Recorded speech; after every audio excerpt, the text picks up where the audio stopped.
스토리 1화 시작하겠습니다. 하나, 둘, 셋. 역사를 잃은 투자자에게 수익은 없다. 저는 경제보다 돈에 관심이 많습니다. 제가 정답을 알려드리도록 하겠습니다. 첫 강의를 하려고 하니까 굉장히 떨리네요. 지영 아나운서는 경제 평소에 관심이 많으셨나요? 경제사를 좀 알면 세계가 어떻게 흘러가는지 보인다. 맞습니다. 네. 이런 말씀들 많이 하셔서 저는 사실 오늘 박사님 강의 굉장히 고대를 많이 했습니다. 제가 어깨가 무겁습니다. 열심히 또 준비해서 네. 잘 해오도록 하겠습니다. 그리고 이렇게 또 귀한 강의를 저 혼자 듣기는 아깝잖아요. 아, 그래요? 네. 그래서 제가 초대 손님 한 분 모셨거든요. 바로 개그맨 유재석 씨는 아니고요. 아, 네. 이분이랑 조금 닮은 분 모셨습니다. 어서 오세요. 안녕하세요. 네, 반갑습니다. 네.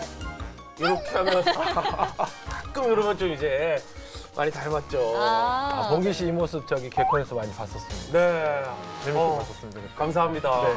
그나저나 저도 진짜 경제에 관심 많거든요. 그러세요? 네. 아, 네. 애도 키워야 되고, 네, 이제 부모님도 모셔야 되고, 그렇죠. 네, 아. 한 집안의 가장이고. 네. 진짜요? 아이가 네. 있으신 줄 몰랐어요. 너무 동안이셔가지고. 그러니까. 애가 10살, 8살입니다. 10살, 8살. 네. 어머, 세상에. 돈 많이 필요하실 것 같아요. 계속 세요. 계속 셉니다. 네. 네. 이제부터 이제 본격적으로 강의를 시작할 텐데요. 네. 먼저 범규 씨한테 한번 좀 실례되는 질문일 수도 있는데 네. 혹시 집이 어떻게 자가실까요? 아니면 전세실까요? 국세청에서 나온 입장이에요. 네. 네네. 저는 지금 자가입니다. 자가시군요. 역시 연예인이다. 아, 역시 연예인 걱정은 하는 게 아니군요. 요새 TV에서 안 보여갖고. 아니, 자가를 조그맣게 갖고 있습니다. 아, 네네, 네네네. 알겠습니다. 집을 언제 구입하셨을까요? 한 5, 6년 됐습니다. 5, 6년 됐었어요. 네. 아, 이게 또 가슴을 또 쓸어내리네요. 왜? 왜냐하면 네. 저희 주변에도 2년 전에 샀어요, 3년 전에 샀어요 하면 집 얘기하면 안 되거든요. 가슴에 상처를 하나씩 다 안고 계시더라고요. 왜요? 다행입니다. 지금도 상처입니다. 네. 5, 6년 전에 샀어도 잠시 아, 쓰리게 네, 잠시 쓰린 상처가 있습니다. 맞아요. 네. 그죠? 이게 워낙 진짜 말 그대로 부동산 시장이 롤러코스터처럼 막 맞아요. 움직여가지고 뭐 그런데요.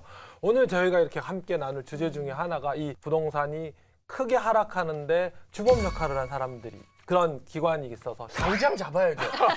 네, 가만두지 않을 겁니다. 누구예요, 누구예요? 박사님? 바로 연준입니다. 연준. 연준 씨요? 연준이 그렇죠. 미국의 연방준비제도입니다.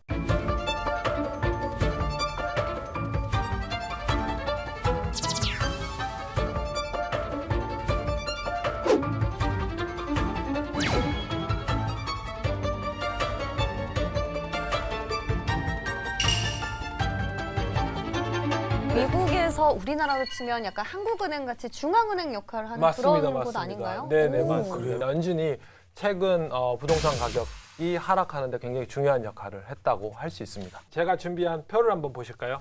우리나라 이제 부동산원에서 공개한 아파트 지수입니다. 그 지수 가격이 106까지 치솟았다가요. 최근에 연준이 금리를 많이 높이고 나서부터는 이제 지난 하반기부터 이제 많이 내려가서 106까지 올라갔던 것이 지수가 94까지 하락했습니다. 아니, 그래프를 이렇게 보니까 네네. 이 두 그래프가 움직임이 거의 비슷하네요. 연준에서 금리를 올리니까 이게 떨어지고 네네. 그런 거예요? 그 영향이 크죠. 왜냐하면 보통 저희 이렇게 집을 살 때 네. 캐시 딱 갖고 와가지고 얼마예요? 그러고 딱 이렇게 사시는 분들 없잖아요. 그리고 없죠. 저희 가슴에 집 살 때마다 하나씩 다 대출들을 끼고 사잖아요. 힘드시죠? 아유, 아직까지 은행 거라 보시면 됩니다. 네. 말해 뭐해, 말해 뭐해. 네. 집을 한 채 갖고 있는 그래도 자가 소유자들은 어떻게든 버틸 수 있는데 네. 일반적으로 이렇게 여러 채 보유하신 분들은 레버리지가 크기 때문에 이런 금리 상승은 더 급격하게 영향을 받을 수밖에 없는 거고요. 근데 사실 금리 인상하면요, 저는 네네. 굉장히 절감을 좀 피부로 좀 느꼈던 게, 연준이 금리 인상을 단행했다 이러면 그날 한숨 소리가 아주 자자합니다. 왠지 해서 봤더니 아니 주식이요. 거의 그냥 뚝뚝뚝뚝 눈물처럼 떨어지길래 미국 그것도 중앙은행의 여파가 우리나라 실물 경제에 이렇게 영향을 많이 미치구나 소름 돋더라고요. 잠을 못 자요. 네. 아 또 주식도 또 주식도. 하시나 봐요. 그럼요. 저는 항상 바다에 살아요. 그렇죠. 바다에. 네. 그게 무슨 말이죠? 바다에 산다는 게. 항상 한가에 있죠. 어머, 이거 웃을 일이 아니었네요. 네. 죄송합니다. 예. 네네. 여러분의 한 번 웃으셨다면 그걸로 됐습니다. 개그맨이니까요. 네네. 근데 확실히 지영 아나운서께서 네. 매경 TV에서 이렇게 많이 활동을 하시니까 이런 데 더 민감하신 것 같으세요. 네. 네. 맞습니다. 이 연준이 코로나가 발생하고 나서 금리를 거의 0% 수준으로 거의 내릴 수 있는 만큼 최저치로 내렸었어요. 네, 맞아요. 금리가 이렇게 내리면 사실은 사람들이 돈을 빌리기가 쉬워요. 맞아요. 그러다 보니까 레버리지 높게 해서 대출을 많이 받아서 집도 살 수 있고 주식들도 많이 샀었던 거죠. 네. 근데 이제 금리가 갑자기 이렇게 올랐어요. 6차례에 걸쳐서 금리가 4%, 0%대에서 4%대 야. 후반까지 급격히 올랐거든요. 정말 맞아요, 많이 맞아요. 올랐구나. 네네. 네. 이렇게 오른 건 뭐 쉽게 말하면 1억을 대출 받으신 분이 예전에 1%의 금리였다면 1년에 한 100만 원 정도 이자를 납부했는데 지금은 400만 원쯤 납부하고 맞아요. 있는 거죠. 너무 부담이 네, 크죠. 그죠, 그런 상태이기 때문에 이제 상대적으로 부동산이라든지 주식이라든지 이런 것들이 많이 내렸습니다. 언제까지 버텨야 될지 모르겠습니다. 갑자기 주식 상담소가 아, 된 것 같은 네네. 예. 사실은 네. 저도 좀 이렇습니다. 이 방송을 저희 부인이 네. 아니 근데 궁금한 게 있는 게 네네. 사실 이제 연준이라고 아까부터 계속 표현을 하시는데 네네. 이게 왜 연준이라고 하는지 왜 미국 중앙은행 미중이가 만든 거 아니에요? 미중이가 맞죠? 네. 질문 하나 드릴게요, 봉기 씨. 오. 네. 저한테 단독 질문이다. 네네네. 영국, 이탈리아, 스페인, 미국 중에서 중앙은행이 가장 늦게 만들어진 나라는 어딜까요? 가장 늦게. 늦게. 미국이겠죠? 미국이요? 네. 말씀하신 대로 미국은 네. 제일 늦게 만들어졌습니다. 오. 지금 달러가 가지고 있는 영향력, 그다음에 그런 힘 이런 네. 것들 생각해 보면 훨씬 더 일찍 만들어졌을 것 같은데 생각보다는 미국은 역사가 짧습니다. 그러네요. 그러게요. 범기 씨, 미국은 왜 이렇게 늦게 중앙은행이 만들어졌을까요? 미국은 아무래도 늦게 발견됐잖아요. 네네. 영국보다. 네네. 그래서 좀 늦게 만들어지지 않았을까. 늦게 발견됐으니까 늦게 만들어졌다. 네. 뭐든지 근데 사실은 미국이 산업혁명이라든지 여러 네. 가지 제도들 면에 있어서는 네. 영국보다는 늦죠. 근데 네. 다른 유럽들보다는 산업혁명도 일찍 하고 오. 훨씬 경제 규모도 훨씬 더 빨리 성장을 했거든요. 몰랐어. 그리고 사실 저는 범김 씨랑 좀 다르게 미국이 통화가 이제 달러잖아요. 네. 그래서 기축 통화다 보니까 음. 오히려 그 역사가 깊을 것 같다고 생각을 맞아요, 했는데 맞아요. 네. 완전 반대로 네. 생각했네요. 그러니까 이게 미국의 중앙은행인 연방준비제도의 그 탄생의 어떤 슬픈 스토리가 있어요. 슬픈 스토리. 네. 무슨 스토리예요? 연준은 그 일찍 요절한 형이 둘이 있어요. 형이 있었어요. 형이 뭔가 있어요. 연준에 전신이 그렇죠. 있었었나 봐요. 그때 연준들은 연준이 아니고 네. 중앙은행이라는 이름들을 썼어요. 두 형들은. 그러면은 그냥 미국 중앙은행이 있었네요. 있었죠. 이전에도 있었는데 사실은 미국이라는 나라 자체가 아시겠지만 독립할 때 제국 대 제국, 국가 대 국가로 영국을 승리한 게 아니잖아요. 그 각 여러 주들의 연합군들이 승리를 한 거고 각 주들의 독립성이 무엇보다도 다른 것 자유 못지않게 중요한 이슈였기 때문에 연준이 설립될 때 반대하는 의견들이 좀 있었어요. 그러니까 뭔가 중앙으로 집권이 그렇죠. 되면 그렇죠. 어떤 권력이 통치를 하게 될까 봐. 그렇죠. 우리 너네 자유야라고 하지만 그렇죠. 이 군사력과 경제력을 다 중앙에서 갖고 있다면 이거 엄청난 위력을 갖고 있고 이제 독립했는데. 그렇죠. 그러니까 이게 뭐 전제 국가가 되지 않을까라는 우려들을 한 거죠. 그래서 각 지방, 각 주들의 독립성들을 보존하고 이렇게 확보하기 위해서 중앙은행을 설립하자. 아니면 그냥 중앙은행 없이 우리는 가자라고 했는데 어쨌든 독립할 당시에는 중앙은행이 설립돼요. 첫 번째 형이죠, 연준에. 그때 초대 재무장관이 이제 제안을 해요. 자, 연준 임기를 20년으로 하자. 20년. 20년으로. 저는 이게 참 세련된 아주 재치 있는 제안이라고 생각을 했거든요. 그래요? 왜냐하면 일단 만들어졌어. 그래서 정부 기구들이 만들어지면 대체로 그냥 킵고잉 하잖아요. 잘못을 하지 않거나. 네. 웬만하면 축가요. 20년이 딱 됐을 때 연준이 해체가 돼요. 그 원래의 약속대로. 뭐 큰 잘못을 했나 봐요. 그러지는 않아요. 그러지는 않은데 지속적으로 이렇게 중앙은행이라는 것이 있고 통화가 그 중앙 정부를 통해서 유지된다는 거에 대해서 사실은 굉장히 많은 큰 위협들을 느꼈던 것 같아요. 그래서 첫 번째 연준은 그렇게 요절합니다. 네. 첫 번째 중앙은행은 요절하고요. 두 번째 형도 그 뒤에 이제 또 이제 설립이 됐다가 네. 또 15년 있다가 원래 또 계획대로 해체가 돼요. 그렇게 해서 세 번째로 태어난 게 연방준비제도 이사회인 거예요? 네, 맞습니다. 그래서 이 중앙은행에 대해서 이렇게 약간 경기에 가까운 그런 견제들이 있어서 네. 약간은 우회적인 말을 한 거죠. 아. 연방준비제도. 아, 네. 다시 이제 간판 바꿨다. 그렇죠.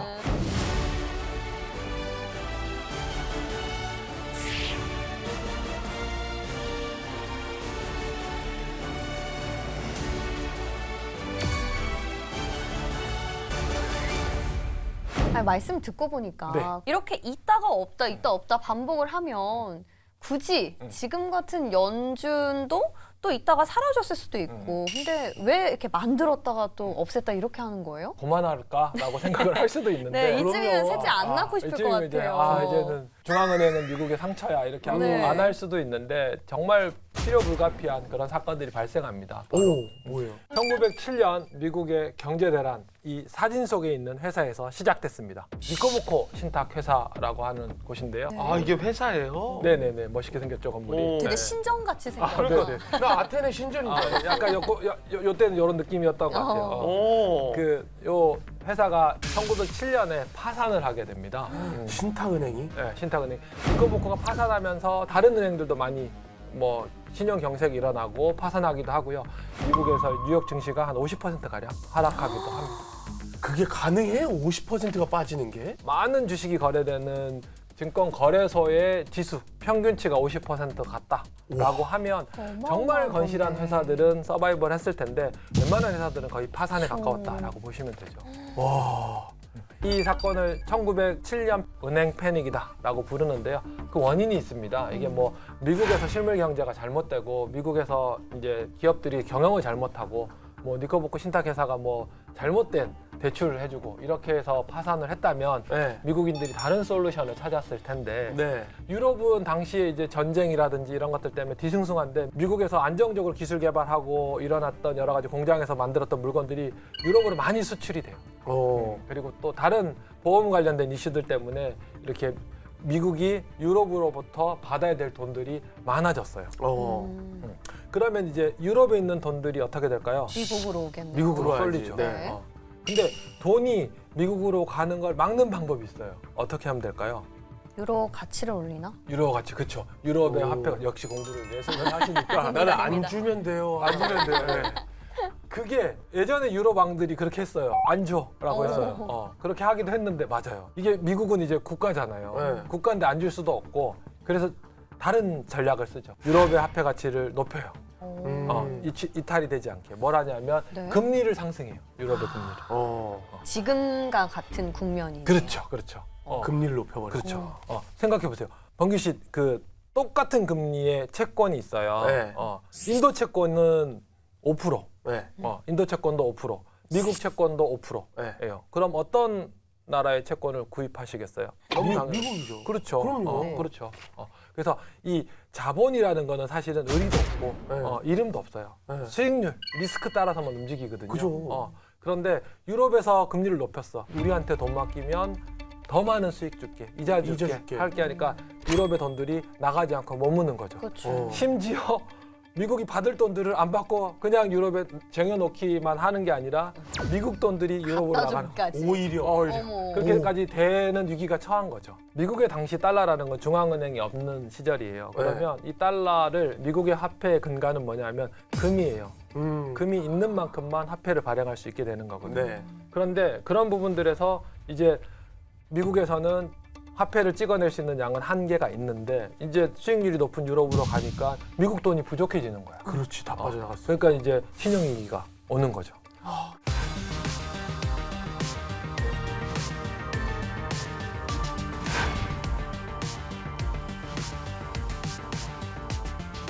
이때 미국을 구한 영웅 같은 분이 등장을 합니다.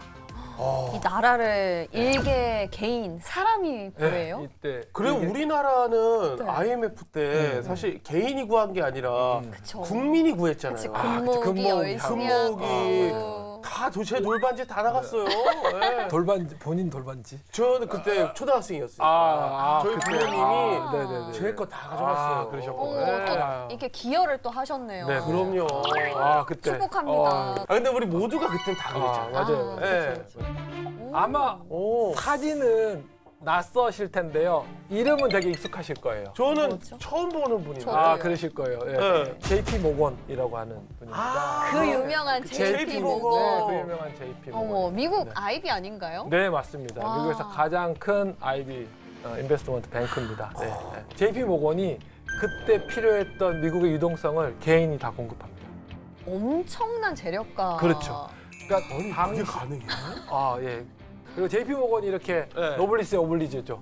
나가니까 이렇게 하니까 다른 자본가들도 미국의 자본가들도 이제 사제 출연을 해서 유동성을 공급합니다. 줄줄이. 줄줄이. 우리 금모으기처럼 같이 이제 선행을 하기 그렇죠. 시작하신. 이 참 부러운 부분인데 그러니까 미국에서는 성숙한 금융인들이 사실은 금융위기를 막은 거죠. 멋지다. 아니 근데 그때 당시에 이것 때문에 그러면 이제 다시 우리 미국 중앙은행을 좀 발의하자. 그걸로 하면 됐지. 왜 연준을 가자. 아. 왜 연준으로 가냐? 그 이름이 그게- 지금 네, 궁금하신 궁금한 거죠? 거예요. 이제는 이들이 금융 정책을 하고 통화 정책을 하면 우리도 여기에 대해서 대비할 수 있는 그런 단일화되고 효율적인 그리고 영향력 있는 기관이 필요하겠구나. 이거는 지금은 JP 모건이 굉장히 그러니까 당시에는 굉장히 우호적이고 바람직한 공익에 맞는 일을 했지만 이게 언제까지 지속될 거라는 보장은 없거든요. 그지. 그래서 이게 이런 장치가 필요하겠구나라는 합의들이 생긴 거죠. 이제는 이 통제, 뭔가 네, 컨트롤에 대한 네, 필요성을 네, 좀 네. 절감하게 된 그런. 분명히 위험한 사건이었네요. 부분도 있지만 네. 뭐 이게 필요악이라고 해야 되나요? 그렇게 인지를 한 거죠. 아.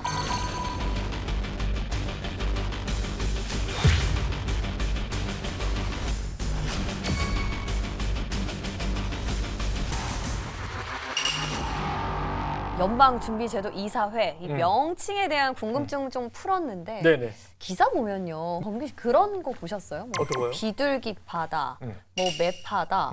비둘기 하면 좀 온화의 어떤 상징이고 또 매하면 좀 세고 뭐 그런 온건 뭐 강경 이쪽으로 제가 잘 짚은 거 맞아요? 역시 그 경제 아닙니다, 아닙니다. 아나운서 답 아닙니다, 답하십니다. 아닙니다. 저는 비둘기파다 그래서 뭐 네. 공원 이야기하는 네네네. 네, 공원에 새들이 이렇게 나눠서서 네네. 어... 네, 지금 무슨 이야기 하는 거지? 이거 무슨 이야기입니까? 중앙은행인 역할이 두 개가 있어요. 자신들이 발행하는 화폐 가치를 일정하게 안정시키는 일. 또 하나는 그 화폐로 인해서 경제가 원활하게 돌아가게 하는 네. 일을 동시에 유지해야 되는데 이게 생각보다는 동시에 하기는 되게 어려운 일이에요. 혹시 코인 하셨나요? 네. 혹시 댁에서 이거 방송 보셔도 괜찮은? 코인까지는 와이프가 몰라가지고. 그래요? 네. 조금 하셨죠? 조금. 코인 조금 했어요. 재미로 네. 친구들 다 하니까. 아니 왜냐 안 하면 나만 너무 뒤처지는 사람 같았어요. 뒤처지는 게 낫어. 저는 비트코인 기사도 2014년에 썼는데 네. 안 했어요. 그때 네, 했으면 맞아. 여기 안 계셨을 거예요. 뭐 근데 여튼- 코인 이야기는 왜? 네. 그러게요. 그 코인이 화폐로서 아직 되게 어려운 이유 중에 하나는 네. 그거거든요. 가격이 너무 들쭉날쭉해. 맞아요. 네. 그러면 이걸로 거래를 할 수가 없어요. 예를 들면 범규 씨가 코인 하나가 1,000만 원이야. 네. 그래서 3,000만 원짜리 차를 계약을 해서 한 달 뒤에 대금 지불하겠어요. 네. 라고 했는데 그래서 3코인 드릴게요 했어요. 네. 근데 이게 막 상한가를 막 갔어. 네. 그래서 코인 하나가 1억이야.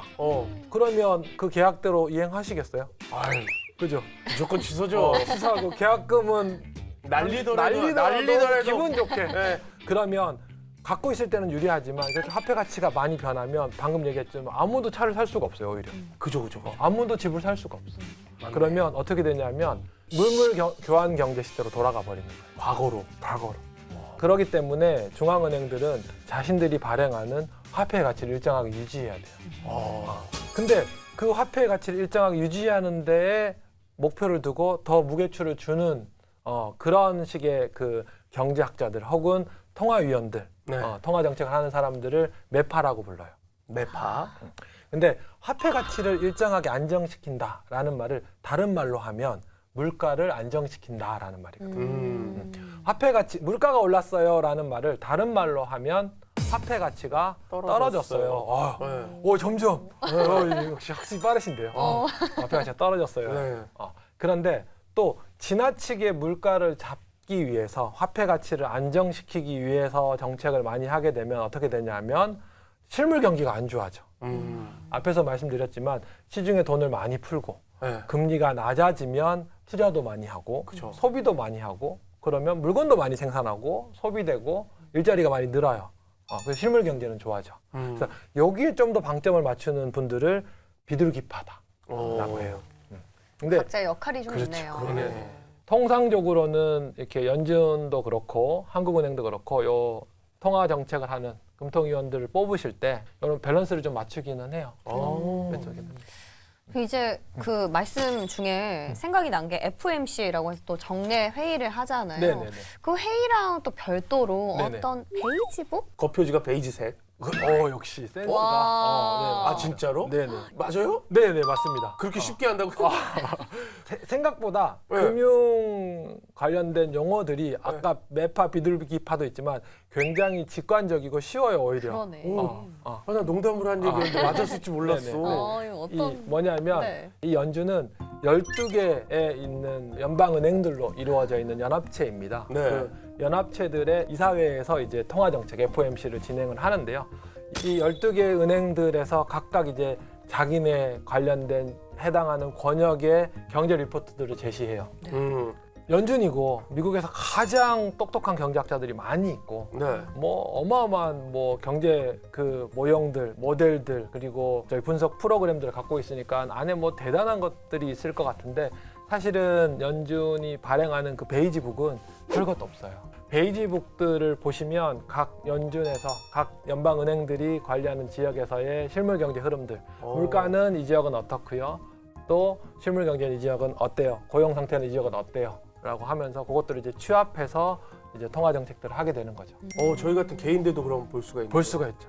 금리라는 것, 네. 통화 정책이라는 것이 정말 많은 경제 주체들한테 영향을 미치기 때문에 이걸 뭐 아주 뭐 복잡하게 이렇게 오히려 더 할 수가 없어요. 한국도 비슷해요. 베이지북이라고 해서 화이트하우스, 백악관하고 블루하우스, 네. 청와대 하듯이 색깔도 마침 비슷하네요. 저기 미국은 베이지북, 네. 한국은 그린북이라고 해서 녹색으로. 그럼 저희도 이거 조명에 맞춰서 약간 레드북 하나 레드북 기획을 하나. 해볼까요? 그래요? 네. 좋습니다.